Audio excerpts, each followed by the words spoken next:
Hello everyone, আসসালামু আলাইকুম। কেমন আছেন আপনারা? নিশ্চয়ই ভালো আছেন। আমিও ভালো আছি আল্লাহর রহমতে। আজকে সকালে কিছু সবজি কিনতে গিয়েছিলাম বাজারে।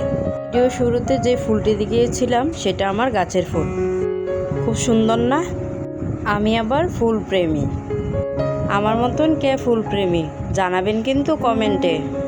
মুরগির খাবার শেষ হয়ে গেছিলো, মুরগির খাবারও কিছু নিয়ে নিলাম এখান থেকে।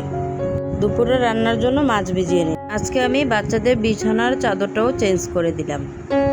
এ হচ্ছে তার ফাইনাল লুক।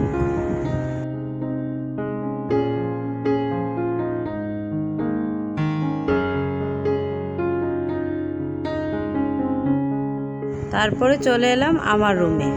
তার মাঝে একটা জিনিস দেখিয়ে নিই। আমার মেয়ে খেলনা পাতিলগুলো ধুয়ে শুকাতে দিয়েছে। তারপর আমার চাদরটাকেও চেঞ্জ করে দিলাম।